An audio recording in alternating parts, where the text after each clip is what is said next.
nosotros es el doctor Claudio López, médico especialista en cardiología y especialista en ecocardiografía, profesor de la Fundación Favaloro, y nos va a desarrollar ecocardiografía inútil. Y espero que la disfruten todos tanto como yo disfruté la clase cuando me la presentó unas semanas. Bueno, muchas gracias. Agradezco al comité organizador la invitación. Y bien, en los próximos minutos la idea es contar un poco qué aporta la ecocardiografía, especialmente en el área de terapia intensiva. Solamente a modo de introducción, ustedes saben que la ecocardiografía utiliza un principio físico que es el ultrasonido. El rango de audición del ser humano está entre los 20 a 20.000 ciclos por segundo. En el caso de la ecocardiografía usamos ciclos que rondan de 1 millón a 12 millones de ciclos por segundo. Y con esta técnica podemos obtener imágenes que van a ayudar mucho en el diagnóstico y el seguimiento de distintas patologías cardiovasculares. Bien, ¿cuál es el rol de la ecocardiografía? Bueno, permite una valoración hemodinámica y el compromiso estructural, pudiendo establecer presiones, volúmenes, áreas. Todo esto se obtiene con el ecodoppler. Y también se pueden ver y determinar estructuras con el modo M y bidimensional. Doppler suena una palabra rara. El Doppler ustedes todos conocen. El Doppler es el sonido distinto que uno percibe cuando una ambulancia, un avión, un ruido, una fuente emisora de un sonido se va acercando a un punto fijo. Todos ustedes van a saber decirme si un avión se está acercando, una ambulancia, a uno que está en un sitio determinado. También se van a dar cuenta cuando pasa la ambulancia. ¿Por qué es este fenómeno? Bien, el sonido se comprime y se descomprime. Este principio lo utilizamos para poder determinar distintas situaciones en la ecocardiografía. Bien, ¿cuáles son los datos hemodinámicos? Bueno, podemos establecer medidas volumétricas, volumen que tiene que ver con el volumen latido, gasto cardíaco, volumen y fracción regurgitante, QPQS. ¿Qué significa? Todo lo que pasa por el flujo pulmonar del lado derecho del corazón va a pasar por el lado izquierdo, por el flujo sistémico, teniendo en cuenta que el corazón es una unidad sellada, donde no hay fugas. Cuando sí hay fugas, llámese comunicación interauricular o comunicación interventricular, va a haber un shunt, una comunicación, y vamos a ver la diferencia entre un circuito y el otro. Podemos establecer presiones intracardíacas, presiones pulmonares en la aurícula izquierda, presión de fin de diástole del ventrículo izquierdo. Todas estas de gran ayuda para el manejo del paciente. También podemos establecer gradientes máximos y promedios y poder establecer áreas valvulares, área de la válvula estenótica o un orificio recurrentante. Esto es orificio recurrentante efectivo. ¿Y cuáles son las entidades? Bueno, muchas. Miocardopatías dilatadas, hipertróficas, restrictivas, valvulopatías, coronariopatías. Dato muy importante, la evaluación de la función ventricular, complicaciones mecánicas asociadas al infarto, dispositivos de ritmo, marcapasos, resincronizadores. Esto que habíamos mencionado anteriormente, QPQS, y otros muy importantes, disección de aórtica, taponamiento, tromboembolismo de pulmón, endocarditis infecciosa, fuente embolígena, en fin, un montón de situaciones. Solamente y por una cuestión didáctica, dividí la evaluación de la parte hemodinámica en lo que tiene que ver con la función del ventrículo izquierdo, la función sistólica, la función diastólica y el compromiso del ventrículo derecho. Acá hay algunas cosas que me gustaría detener un segundito. Una cosa es la función de bomba del corazón, evaluado por volumen sistólico, volumen minuto, índice cardíaco. Esto lo podemos definir como el corazón permite llevar el oxígeno a los distintos tejidos y cómo los terapistas necesitan de estos datos para manejar al paciente. Estos datos se expresan por el ácido láctico, el pH y demás. Esto es una función del corazón. También tiene una función de cámara. Cámara solamente se refiere a la contracción. Y ahí podemos ver, con el eco podemos evaluar la velocidad de la pared, la fracción de acortamiento, la fracción de eyección, la distancia mitroseptal, la expulsión del anillo, y algo que parece poco objetivo, que es la valoración justamente subjetiva. el médico ecocardiografista entrenado, y después de muchos años, permite evaluar a simple vista la función ventricular, y esto está demostrado en muchos trabajos hace muchos años. Y si nos adentramos un poco más en lo que tiene que ver con la fibra miocárdica, podemos tener datos de función miocárdica. Acá dice DPDT. DPDT significa el delta de presión en la unidad de tiempo. Esto se puede medir y bastante fácil con la ecografía. Y esto me habla más de la función de la miofibrilla, del miocardio. Función de bomba, función de cámara, función miocárdica. Vamos a hablar de la función ventricular. Hay muchas palabras que le suenan conocidas en el área crítica, que es la evaluación subjetiva y la fracción de eyección estimada por Simpson.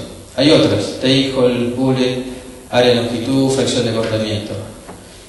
El Simpson simplemente el aparato establece anillos con un volumen determinado. Estos se miden en diástole, luego estos mismos anillos se miden en sístole, y con esto se puede establecer qué porcentaje de sangre que entró el corazón pudo eyectar, y esto es un índice de función de cámara, como recién habíamos visto. Con respecto a la función ventricular y lo que habíamos hablado de la función de la miofibrilla, tenemos otro índice que es un índice de fase isovolumétrica, que es muy dependiente de la precarga, pero poco dependiente de la poscarga. Se llama DPDT, lo que hemos mencionado. Delta de presión en la unidad de tiempo. Necesitamos un jet regurgitante y insuficiencia mitral. Es muy fácil obtener esta imagen.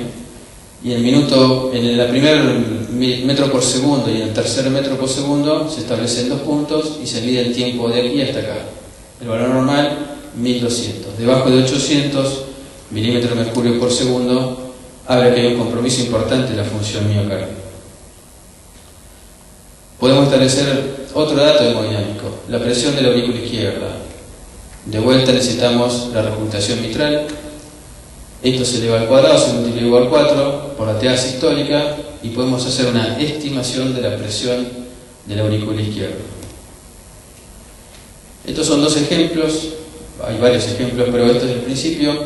Esto creo que, quienes no están acostumbrados a ver, esto es una función normal. Esto es una vista que se llama de 2 cámaras, esto de 4 cámaras. Esta es la pared anterior del ventrículo izquierdo, la pared inferior, y vemos que esto, el corazón, valga la expresión, aplaude bien, se cierra bien. Esta es una vista de 4 cámaras, lo que está a la derecha de la imagen es el ventrículo izquierdo, aurícula y ventrículo izquierdo, y aquí también ven que el corazón se contrae sin dificultad. Una vista de 4 cámaras, aurícula izquierda, ventrículo izquierdo, y se prestan atención, salvo este segmento basal de la cara lateral, la región media, apical y todo el septum se contrae muy mal. En esta vista de 2 cámaras, de vuelta, salvo el segmento basal, el resto de la función del corazón es malo. Gracias. Esta es otra imagen, y aquí vemos aurículas muy dilatadas, una función ventricular que aparentemente es normal, pero cuando vemos en la siguiente imagen, este paciente tiene un compromiso importante en la función ventricular, con un gran infarto. Esta es la cara inferior, con un aneurisma de la pared del ventrículo izquierdo, está fibrótico, la pared. Esto habla de un compromiso importante en la función ventricular. Solamente quise mostrarles 2 o 3 imágenes para que vean que la evaluación subjetiva y con experiencia pueden determinar rápidamente el dato de la función sistólica del ventrículo izquierdo. Andrés, por favor, si me gira. Esto que le voy a presentar ahora es un poco lo actual y el futuro de la ecocardiografía. Esto necesita una explicación previa. Ustedes saben que el corazón es en realidad una doble hélice enrollada sobre sí misma.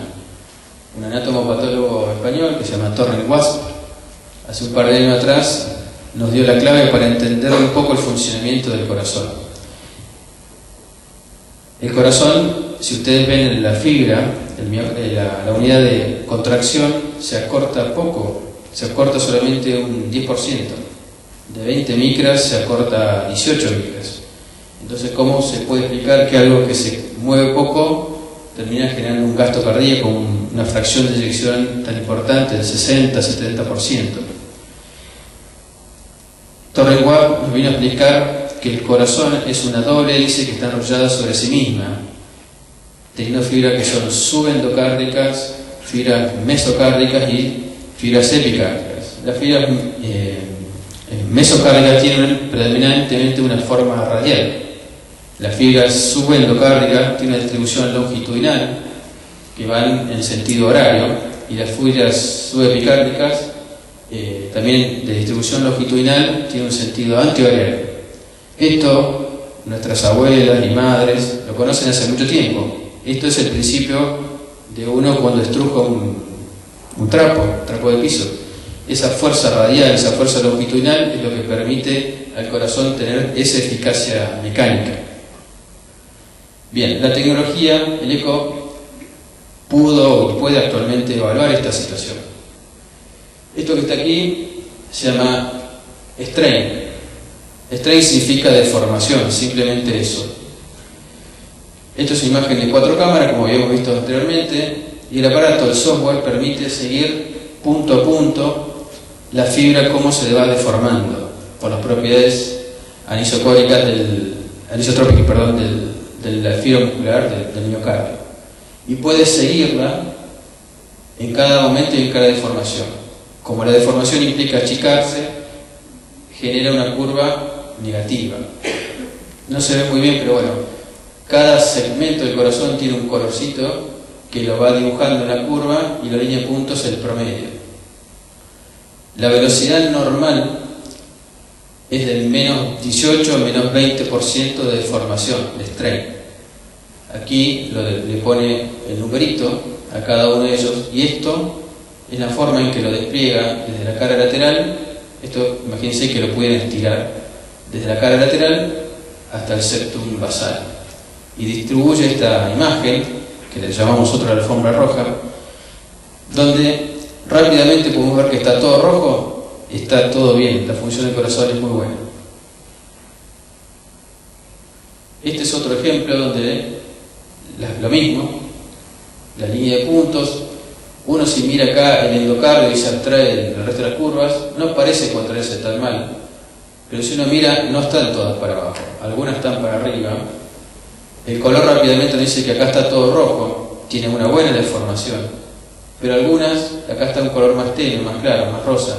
Estos son los segmentos apicales de la cara lateral y la cara septal. Esto no se contrae tan bien, y esto se dibuja en la zona media. Esto está bien, lo basal, esto está bien, está acá, pero lo que está al medio se contrae mal. Esta tecnología hoy por hoy nos permite anticiparnos en el contexto de muchas patologías para evaluar la función ventricular. Esto está disponible en muchos equipos, hoy por hoy es costoso, pero como toda tecnología de otros aspectos, celulares y lo demás, con el tiempo esto seguramente va a ser accesible a todo lo que digamos de esto.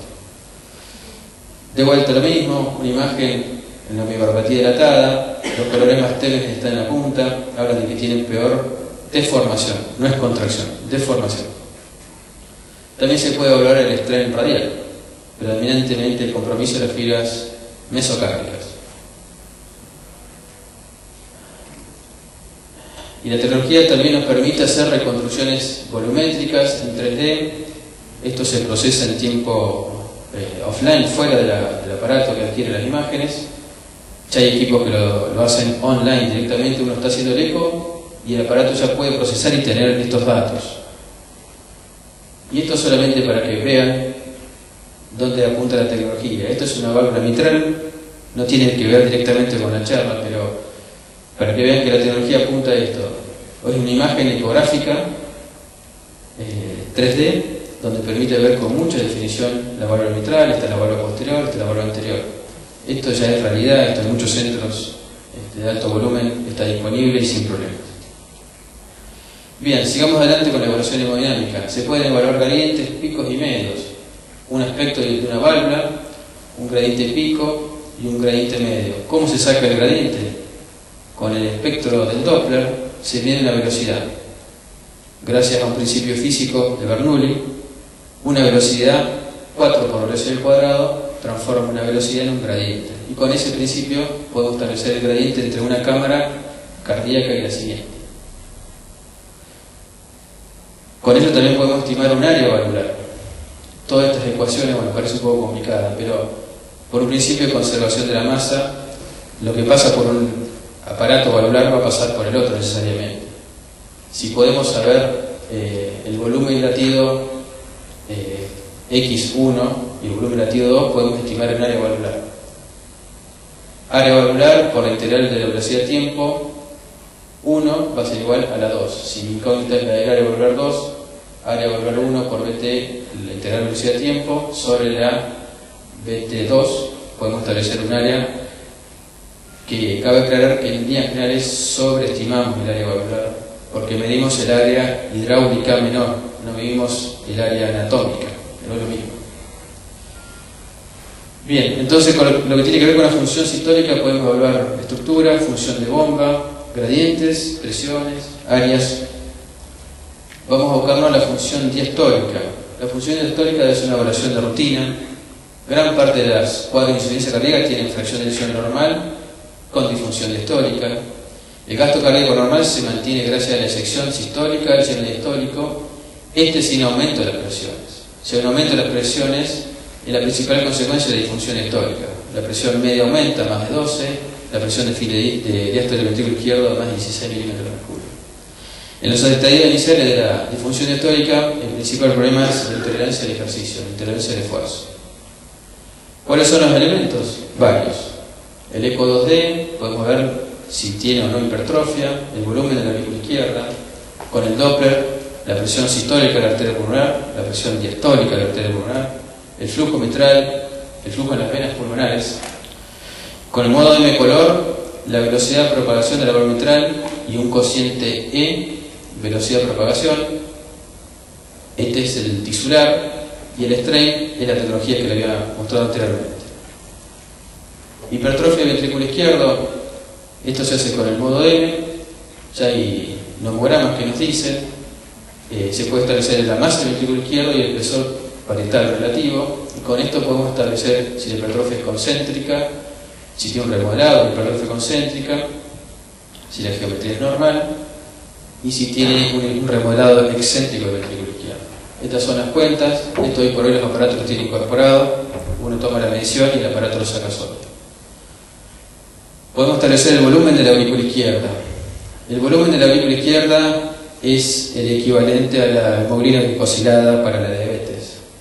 Si la aurícula está grande, nos dice lo que pasó el tiempo para atrás. Una aurícula izquierda grande, de más de 34 mililitros sobre el metro cuadrado, su predictor independiente de muerte, falla cardíaca, FA, ACV, muchos marcadores. Y expresa lo que recién le dije, una disfunción diastólica pero que está sostenida en el tiempo. Estos son los valores normales, 34, sea para mujeres o para hombres, el valor de referencia que marca pronóstico. La presión sistólica de la arteria pulmonar y la presión diastólica son fácilmente medibles. Uno tiene un jet de insuficiencia tricupídea. Gracias al CEDOL, el 65% de la población tiene insuficiencia tricupídea. Es muy fácil de medir. Uno marca el punto acá y el aparato directamente dice qué presión existe en esa. En general nos explica el gradiente, nos dice qué gradiente hay. Si uno le agrega la presión media de la aurícula derecha, puede establecer la presión sistólica de la arteria pulmonar.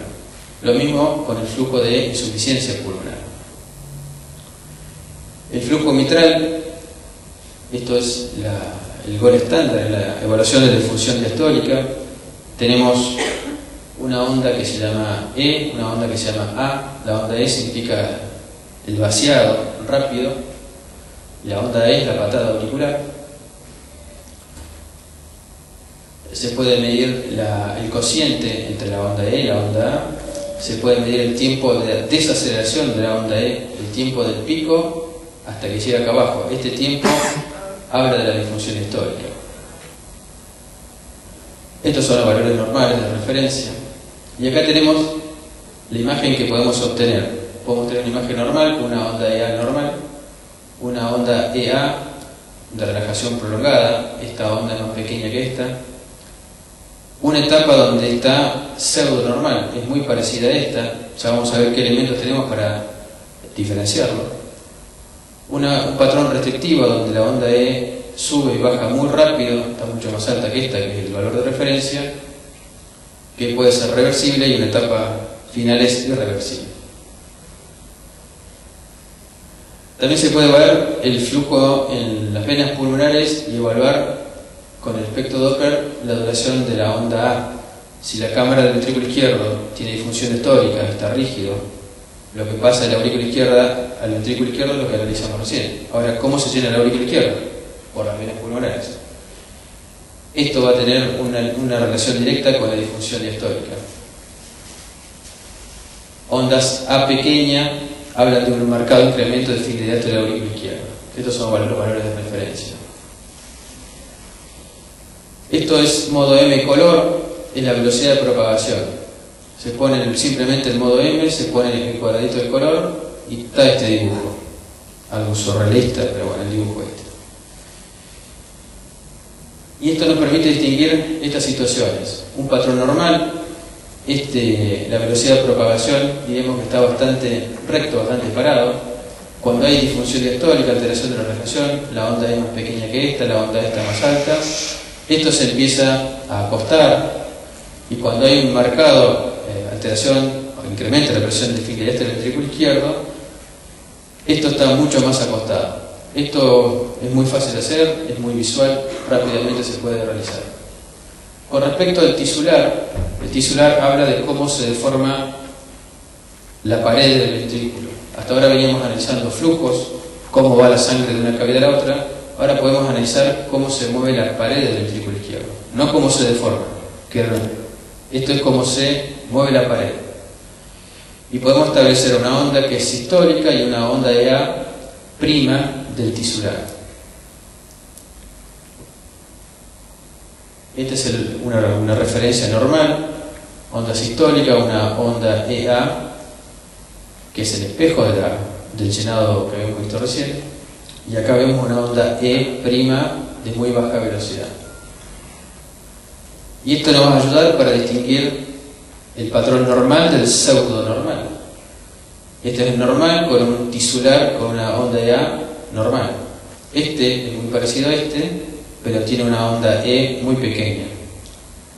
Y uno puede establecer un cociente de la onda E del flujo transmitral con la onda E del tisular.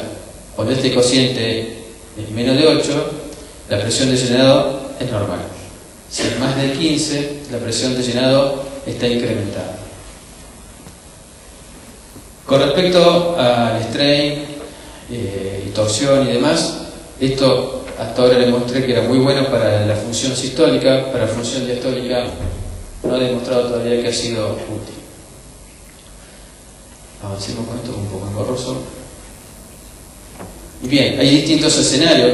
Este es un paciente sano, lo que venimos evaluando hasta ahora, pero hay distintos escenarios donde los pacientes podemos evaluar pacientes que tienen taquicardia sinusal, fibrilación auricular, hipertrofias restrictivas, otras causas de hipertensión pulmonar, estenosis mitral, y cada una de ellas tenemos las recomendaciones de qué y cuál elemento utilizar para evaluar la función diastólica. Así que a modo de conclusión, la función diastólica podemos establecer la presión de llenado y la rigidez del ventrículo izquierdo. Se puede evaluar de manera global mediante una serie de parámetros ecocardiográficos.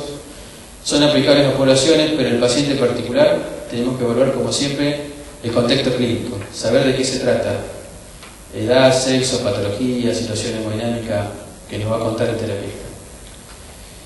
Es razonable utilizar inicialmente los más reproducibles y sacar conclusiones con más de un parámetro. Y este sería el resumen de los elementos para evaluar la función diastólica: el eco 2D, el flujo mitral, tisular, las presiones pulmonares. En líneas generales utilizamos estos de acá arriba, son los de uso en la práctica cotidiana. Bien, sigamos avanzando. El ventrículo derecho, a veces olvidado, podemos evaluarlo con el modo M. Esto se llama excursión del plano del anillo tricupino. Simplemente se pone el modo M, este es el ventrículo derecho, y vemos cómo se acerca la base a la punta del ventrículo derecho y esto genera un dibujo que es la expresión de cómo se mueve la pared. Representa una función longitudinal, me dice cómo se contrae, pero recién acabamos de contar que el corazón no es solamente estas fibras longitudinales, sino tiene un montón de fibras con distinta distribución.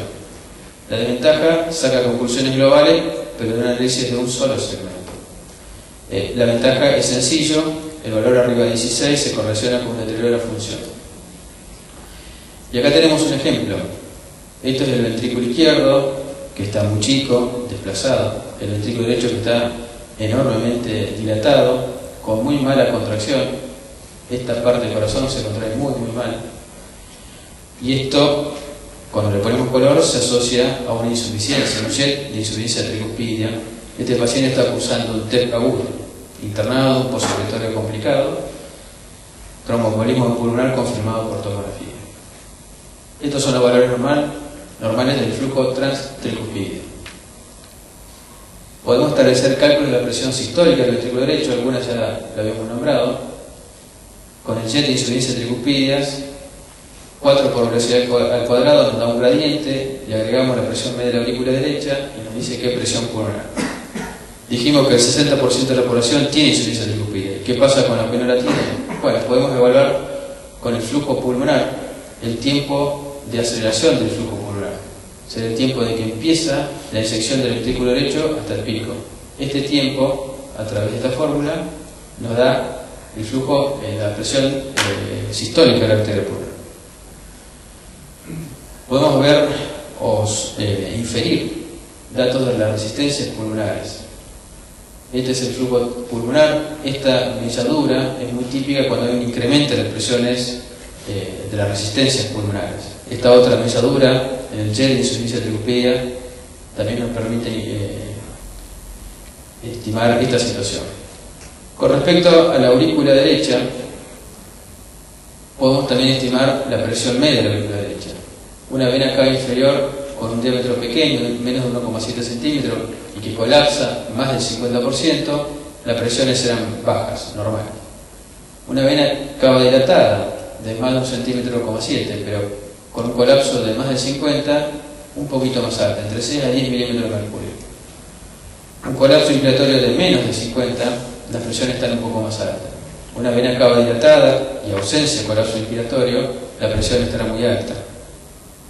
Ahora bien, una vena cava pequeña, menos de 1,2 centímetros y con colapso espontáneo, indica que el paciente está hipovolémico. Datos para el manejo de un terapista muy importante.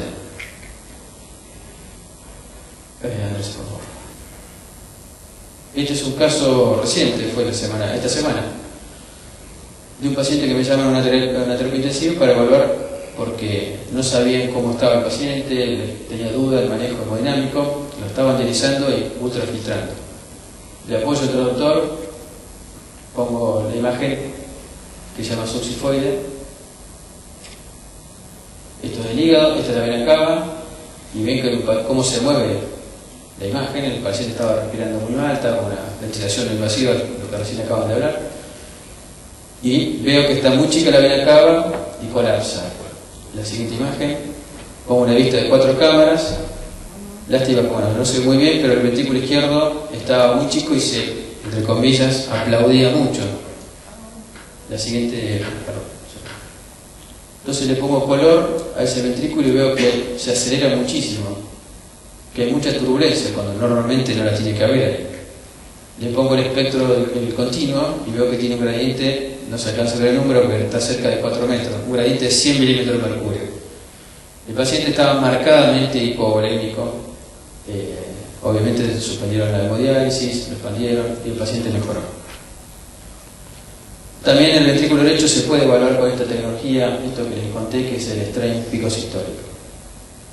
Bien, a modo de conclusión, el ecocardiograma es un estudio que se hace a la cabecera del paciente, no traslado, lo cual genera muchos problemas en el área crítica. La información disponible es en forma instantánea, es repetible para el seguimiento de las conductas tomadas, hay una adecuada relación costo-beneficio comparado con otros estudios un poquito más invasivos. no tiene daño biológico. Hasta ahora no hay demostrado que con el eco nadie tenga complicaciones ni a corto ni a largo plazo, a diferencia de la tomografía, los rayos X. La acumulación de radiografías, tomografías en un paciente crítico puede traer inconvenientes. Hay trabajos que demuestran esta situación. La contra que tiene el eco, la información no es permanente, a diferencia de una valoración hemodinámica con un SWAN, que está en forma permanente. El eco está un rato y se va. Y acá puse que el eco es operador dependiente, y eso es cierto. Se necesita un médico entrenado para evaluar toda esta serie de datos que estuvimos contando. Pero bien, que la tecnología